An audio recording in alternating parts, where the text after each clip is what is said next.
Okay, so I talked about the theatrical version of Halloween 2, and I really wanted to talk about the TV cut because I feel like this warrants talking about, because the TV cut for this movie, I'll get into more about how I feel about it, but I feel like this is, in a way, a different movie drastically in a lot of aspects, but in a lot of ways it's got a lot of better things about it, but a lot of ways it has some way worse things about it. So, especially since it's a TV cut, it has a lot of things that make it worse.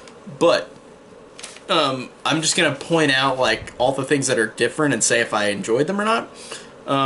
So starting out, the pumpkin opening is the opening thing of this movie. In the in the theatrical cut, it shows the recap of Halloween 1, and then it has the pumpkin thing and the pumpkin credits. And in this one, the pumpkin credits are first, which is a little thing. It's not super different, but it keeps in tone with the first one, where the first one starts out with the pumpkin credits. And then the theatrical cut of this, it shows the recap and then that. So I guess either way it's fine, but that's a little thing that's not much of a difference because the both scenes are in it. They're just reversed.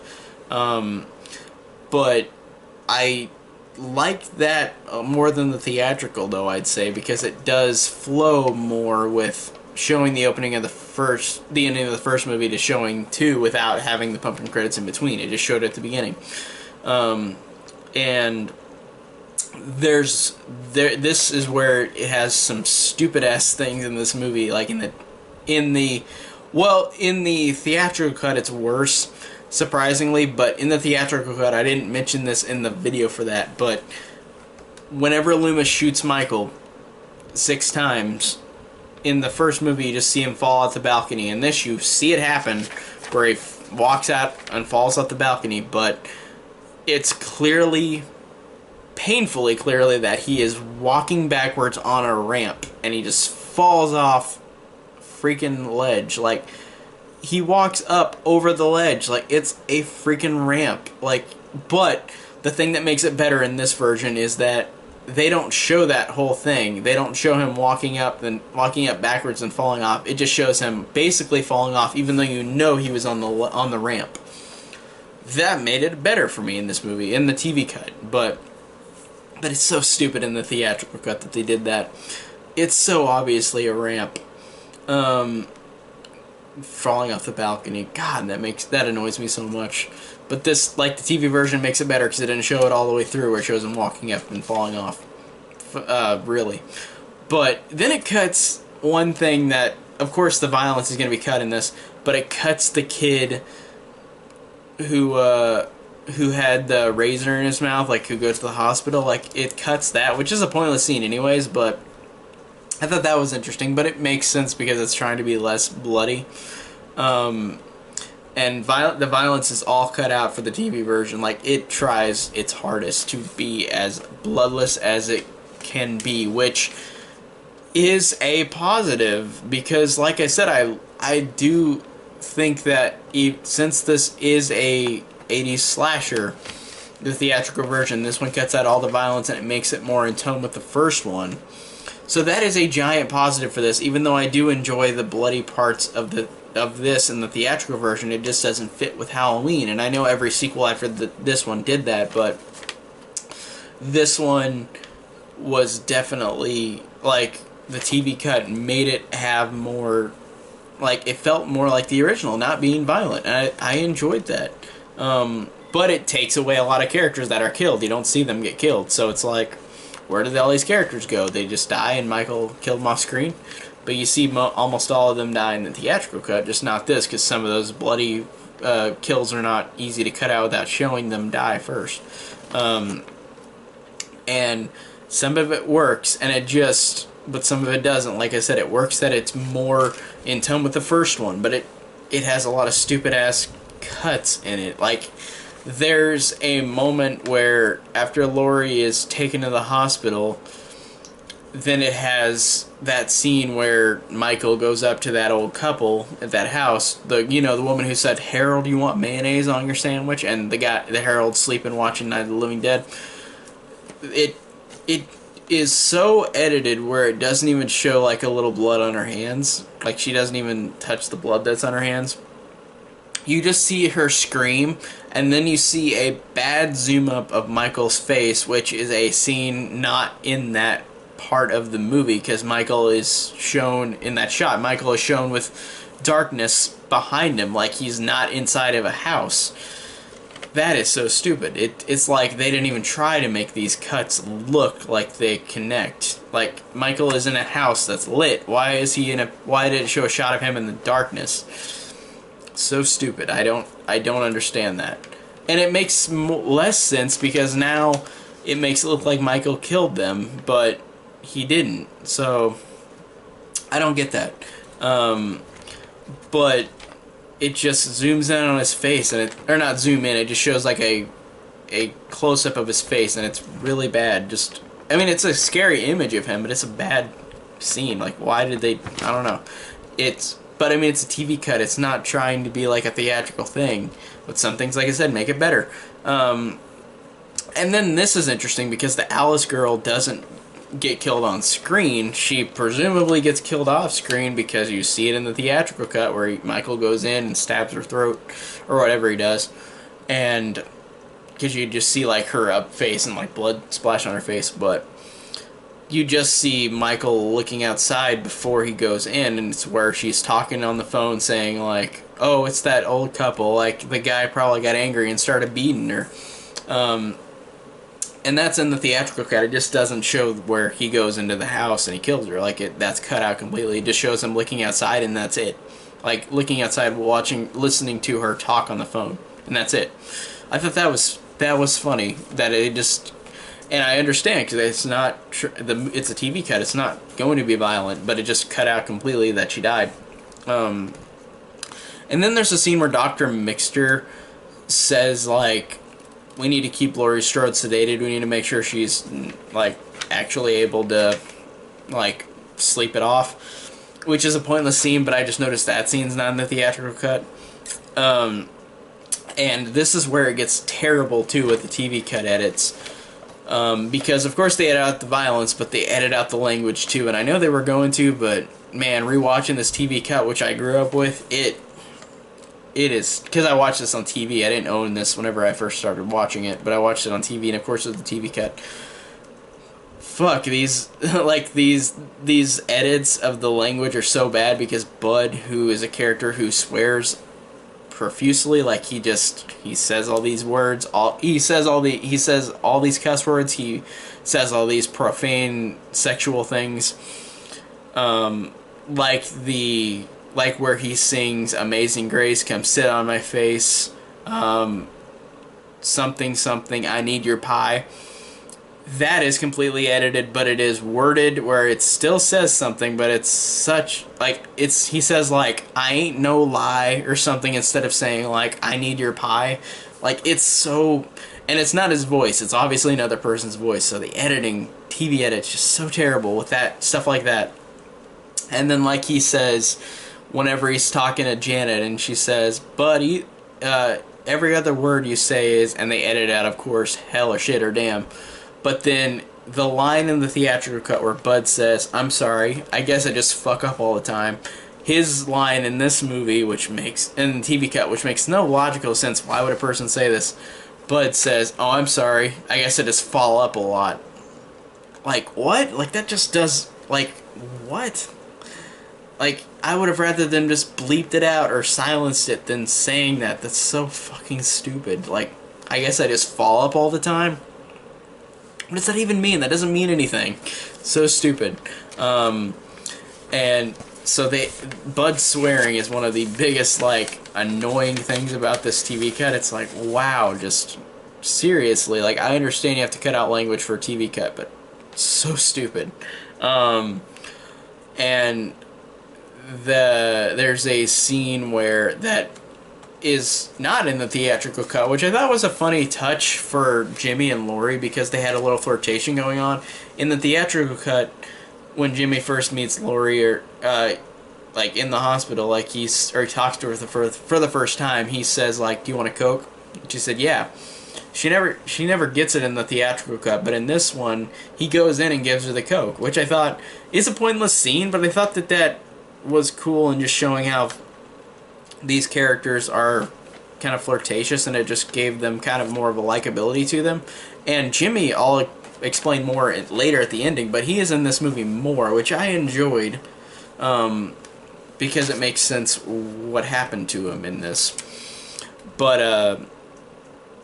I liked how that scene, like, I just thought that was a fun scene where, like, he gives her the Coca-Cola, and it just kind of gave more of a flirtatious, like, likability to them. Like, they were both fun together. And then the scene where Michael stalks the security guard before, like, he gets hit with the hammer in the theatrical cut, which, of course, isn't in this TV cut, but this is where it's the worst edit, one of the worst edits, because they literally use the scene at the end where Laurie's being chased and Michael's walking down the stairs, and then it's a shot of his feet, like when she's hiding. They do that twice in this movie. They use that scene at the ending, which is amazing, but they use that scene again where Michael is following that security guard downstairs, but they use literally the same shot of him walking in the stairs, of his feet, while he's the security guard just in that downstairs. And it's so bad because it just uses the scene twice, and it ruins the scariness of the actual scene at the end. Like, the actual scene really is intense. And in this one, why would it make it that, like, I don't get why they did that twice. Like, literally copied the same scene again, of him walking down the stairs just to kill the cop. It's way more scary and way more better with Laurie, the character he's trying to get the whole time, slowly walking down the stairs. Why would you do that again? And let alone literal copy the same scene, just because it's a TV edit. It just doesn't work for me. And I like how there's that scene in the theatrical cut where Laurie talks to, like, Jimmy talks to her about, like, Michael Myers escaped. He's the one who chased after you. And then there's another scene after that in this cut that wasn't in the theatrical where he says, like, that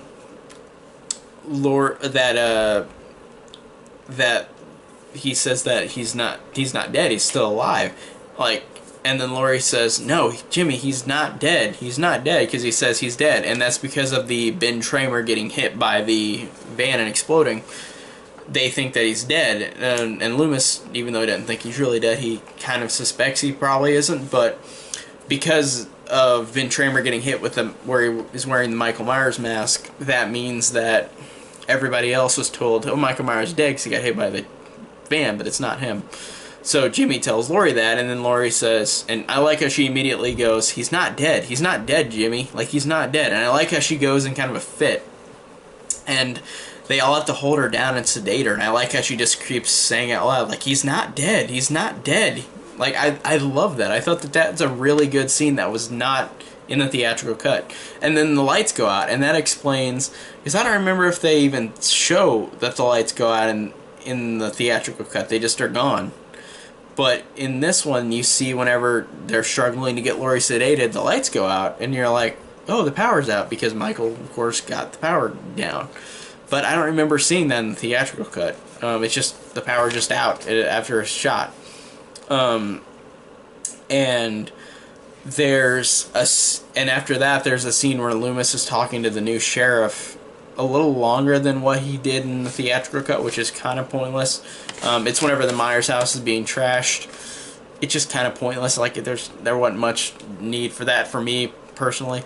And then there's a scene where Janet and Karen are talking, which I thought kind of added to their characters a little bit, because Janet is saying, like, Karen is thinking that Michael Myers is actually dead, and then Janet's like, well, Laurie Strode has still said that he's alive, and he's still coming to get her. And I like that performance that Janet, I forgot what her real name is, the actress who played Janet.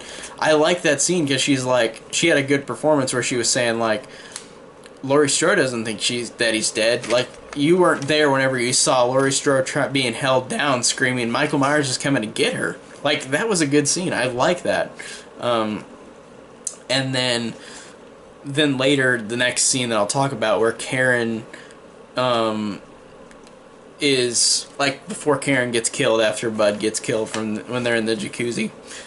Karen, of course, does that thing where she thinks it's Bud and she like licks Michael's fingers and then looks up, and then Michael like gets her and drowns her. But in this version, it's so stupid because she looks up, she screams. Michael Myers in the theatrical cut just dunks her down into the water to drown her. But in this version, she looks up, shot of Michael Myers' face. He suddenly turns, like literally turns off camera, just looks the other direction, and it purposefully, like, it seems like it's purposely done. Like he's looking at like somebody's talking to him off camera. Why did they add that? Like, or why did they put that in there? That's so stupid that instead of Michael Myers just dunking her down, it shows a shot of him looking the other direction like somebody was talking to him off camera. Why? Like, that's so stupid, and that's a minute thing, but I'm like, that just ruins the moment of him actually being intimidating. Like, I'm like, why did you... It takes you out of the moment. It's one of those, even though it's not a theatrical movie, it takes you out of the moment from this movie. And I have no reason why that happens. And I liked how Laurie... This next scene, Laurie has a dream where in the theatrical the mother, her stepmother, or adopted mother says like, I told you already, I'm not your mother. That was in the theatrical cut. In this one, I like this more because Laurie, as a young girl, is at the sanitarium looking at, like, talking, like, she's not talking, but it's like a overlap dialogue while it's just her staring at Michael and Michael staring at her, young Michael, like 15-year-old Michael. And she just says, please don't hurt me, Michael, please don't hurt me, I'm your sister. And it actually works really well. Like, this little Laurie Strode, like, watching Michael. Like, I like that a lot. That's a great, instead of the other scene with the mother in the theatrical cut saying, I'm not your mother, and this one is just Laurie saying, don't hurt me, Michael, I'm your sister. Which is really on the nose. Oh, he's her sister. Or she's his sister. Like, it's so on the nose, but I liked that scene. I thought that was cool. And in this, of course, we don't get Dr. Mixture or Janet die. Like, you don't see that because, of course, that's too violent for a TV cut. But I liked... It's kind of silly, but, I mean, she's supposed to be drugged out, but I like the scene that's added in this where Laurie Strode...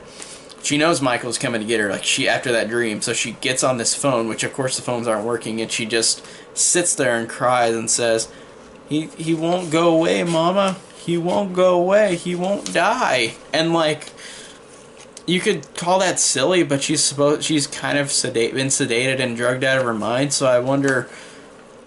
Like, I like that a lot, even though it could be interpreted as silly, where she's like, he won't die, Mama, he won't die, he won't go away, Mama. Like, I guess it makes sense because she was drugged, or sedated, but I like that scene. I like that added in, that it wasn't in the theatrical either. And it cuts out the scene with Jimmy in the car with Laurie, where Laurie just falls out of the car, and I didn't mention that in the theatrical. Whenever Laurie runs out from the basement with Michael chasing her, she gets in a car and Jimmy's in there and he falls asleep and honks the horn because he slipped and fell earlier in the theatrical cut where he slips on Mrs. Alves' blood whenever that IV took her blood out. But in this, you don't see that Jimmy thinks it makes sense when Jimmy comes back at the end of this movie, or in the end of this cut. But I thought that it was funny whenever it cuts later, like this next scene I'm going to talk about is after Laurie gets in the hospital, knocking on the door for Loomis and Marion and the sheriff to let her in, or the marshal to let her in. The marshal in the theatrical cut dies with its throat slit. In this, I don't know what the fuck Michael did. Like, he picks up the marshal, like, holds him by his shoulders, and just the marshal's like, and then falls down. Like, what did he do? Did he break his back? Like, I don't get what that meant. Like, it's not obvious as, say, like, he getting his throat slit like he did in the theatrical cut. So he does something to kill the marshal, but you don't see it. And, of course, it's a TV cut, but still, it's like, that doesn't make any real sense. Like, did he break his back? Like, I don't get what he did. And then this is interesting because the last act where Laurie, or the last scenes where Laurie and Loomis and Michael are in that room, and Loomis blows up the room, of course, with the lighter, and Laurie gets out, there's scenes of Jimmy walking around because he's the last person alive, and I like that they did that instead in this movie, in this cut, where Jimmy is walking around while this is happening. It shows cuts from walking around before Loomis blows it up. Right when Loomis blows up the room, Jimmy falls and slips on Mrs. Alpha's blood. But that was earlier in the theatrical cut, but it makes more sense in this one. I like this more. It made it way more interesting that Jimmy survives this way, and he probably would have survived the theatrical cut too, but it just was way more out of order in terms of being different from the TV cut to the theatrical, with him slipping and falling on the blood. That was way earlier in the theatrical, but I like that where that's why he slips on the blood in this one. I thought that was pretty clever, and that makes Jimmy more of an interesting. Like, it's interesting to have him in this more. I like this character, and I like him and Laurie Strode's kind of flirtatious way they act towards each other. I think it was fun, and I just thought that was cool whenever the explosion happens and he slips and falls in that. And then the alternate ending we get, which I think I love more than the theatrical cut. There's so many things between the theatrical cut and the TV cut. I don't know which one to think I enjoy more, because there's a lot of things I love about the theatrical and a lot of things I love about the TV. And there's bad things in both too, but the ending, the alternate ending in this, and it's funny because listening to the commentary of the theatrical cut, Rick Rosenthal wasn't even expecting which ending to get because they mess with it so much, all the cooks in the kitchen, for this movie. But I love this alternate ending more than the theatrical one, because the theatrical one is great, where Laurie is just looking out. Mr. Sandman plays. You just see Michael burning.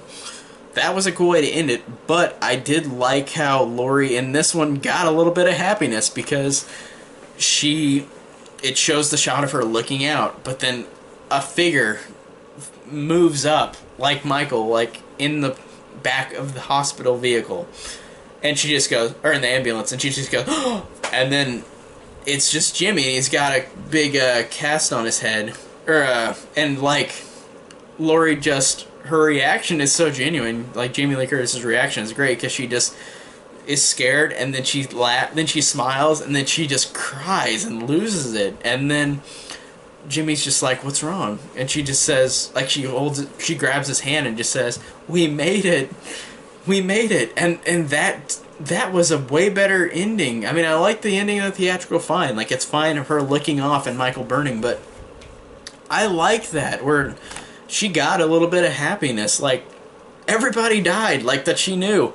Ben Tramer died, even though she didn't know that, but then at that moment, but, like, everybody freaking died. Like, all her friends, Loomis, everybody's gone. Except for Marion, I guess.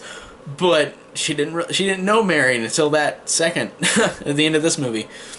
But she literally lost everybody. So I like how she got some happiness with Jimmy. And that, whether what timeline you look at, it might be true, it might not. They never explain it in any of these movies, but I wonder if Jimmy was like the father of of Jamie or John, but John didn't seem like the cokehead type that H2O implied. But I wonder if Jimmy was the father of one of these two characters, Jamie or John, in terms of the continuity. But of course, we never got any confirmation of any of this because nobody working on these movies really cares.